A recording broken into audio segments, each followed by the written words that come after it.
Hey y'all, Shayla from Making Lemonade from Lemons, and today I wanted to talk about the garden.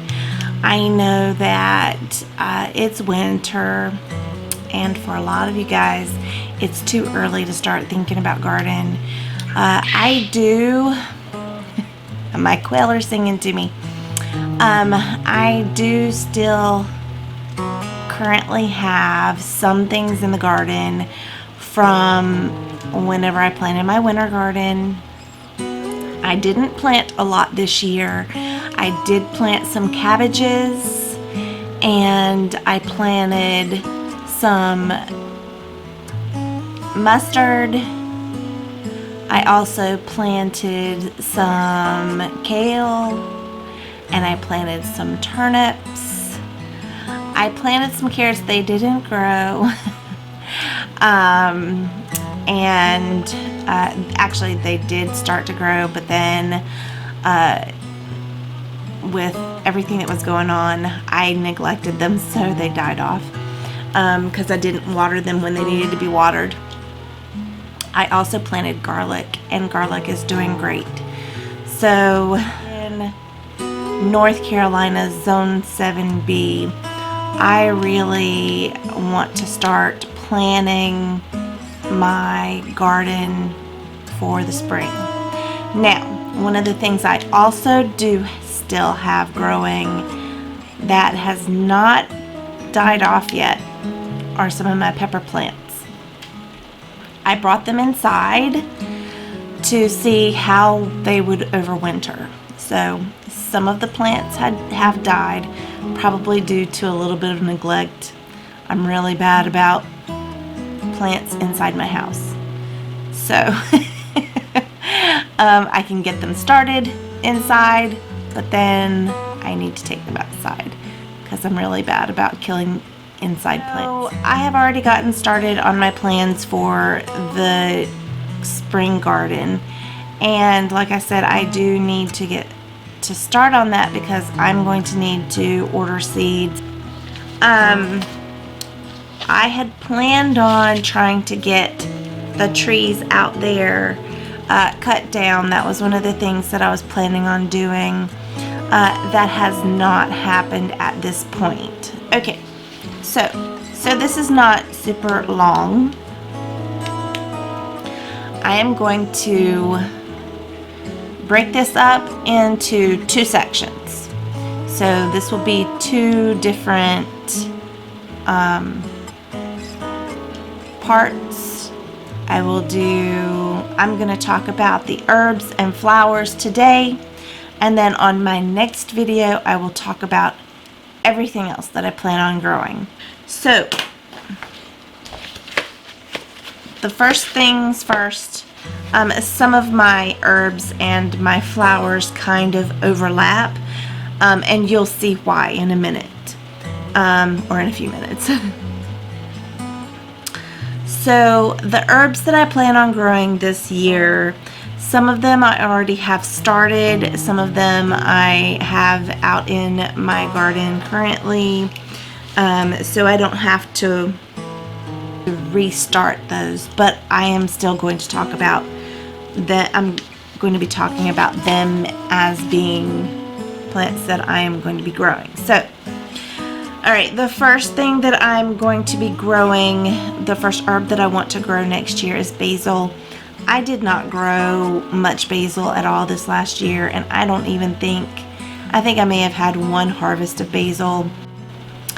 Another one that I will be growing, I do still have some out there right now, is oregano, and that's one of those that kind of hibernates and it comes back in the spring, or it generally does here.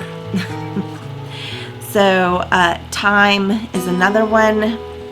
Lemon balm, it came back last year beautifully, so it's looking pretty sad right now, but next year it will be beautiful. I think that I'm going to cut it back heavily, as well as the mint, and go from there. Chives, they're in I had them in with my cilantro last year.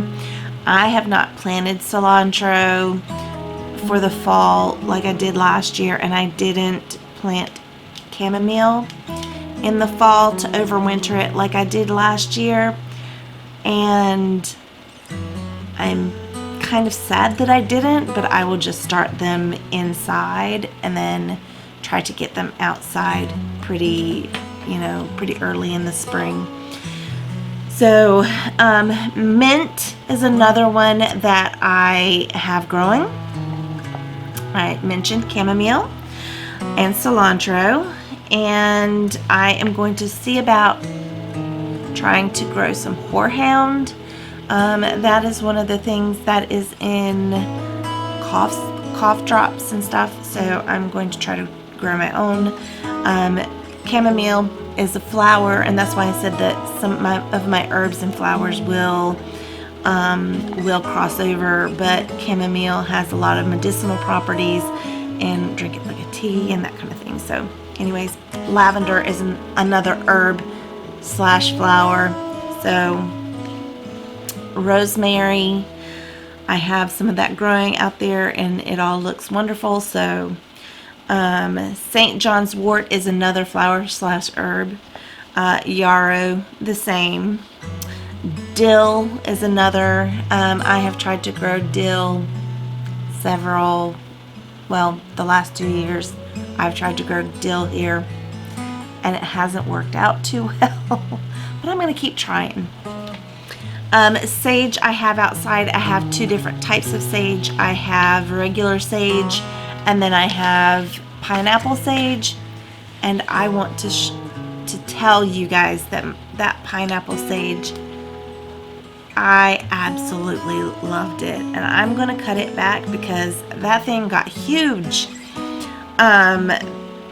over the span of the summer, and then it continued to grow until probably about a week to 2 weeks ago.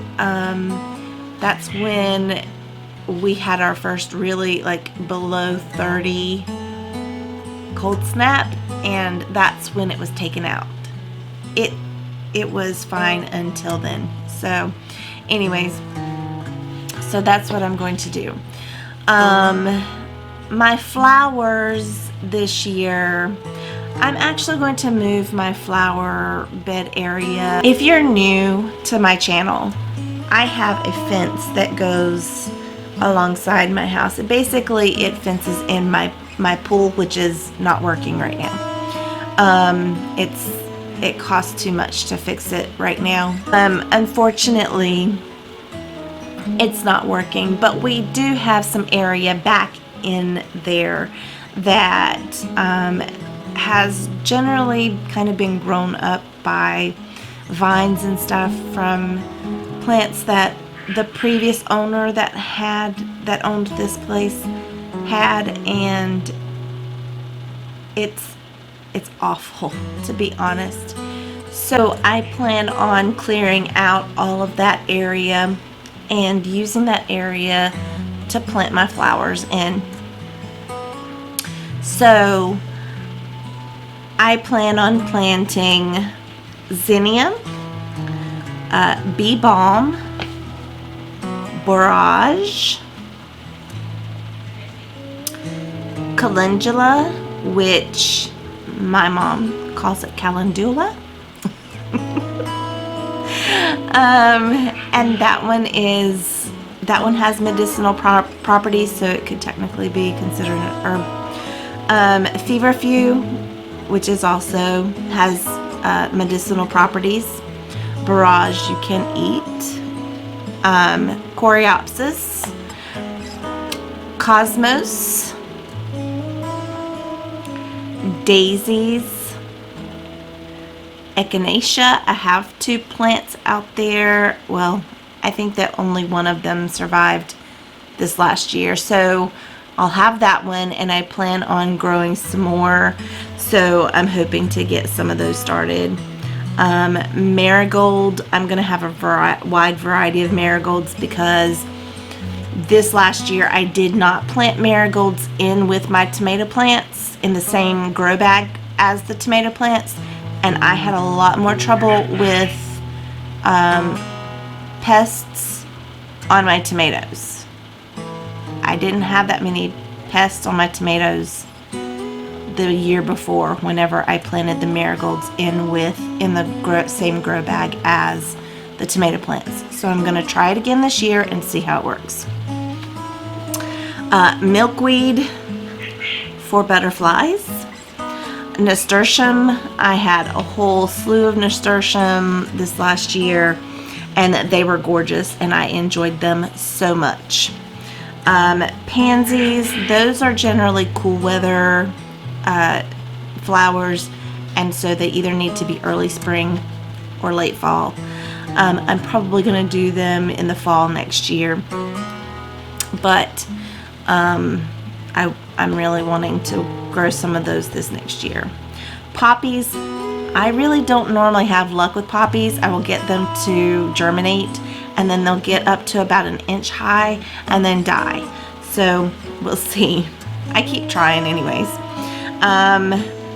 Salvia, which we always called it sage, but especially my mom loved the red sage, but I generally grow the blue sage because blue sage is easier to find around here. Red sage is really hard to find. I have bought seeds for red sage before and never got it to germinate, so we'll see how that goes. Straw flowers, I got some straw flowers to grow last year and they were absolutely gorgeous. So definitely going to do those again this year, as well as asters. Asters, last year was the first year I grew asters. I only grew a couple of the straw flowers and a couple of the asters, and I really liked them. They're really, really beautiful flowers. Stalks, I have tried stalks a couple of times to grow and never got them to grow, so I'm going to try them again this year. Hollyhocks, normally I get the hollyhocks to grow about this big, and that's it. Same thing for snapdragons. So I'm going to try to purchase starts from our local greenhouse for snapdragons because it's just awful. I am horrible at growing snapdragons. And then sunflowers, I'm going to get all the sunflowers, all of them. Every single type of sunflower I see out there that I come across, I'm going to get, because sunflowers are gorgeous. That's my list of what I have planned out for my garden for the spring, for herbs and flowers. And we'll be back in a day or so, and I will go over the rest of my list of things that I plan to plant in my garden. So anyway, so thank you guys for spending time with me today, and we'll see you soon.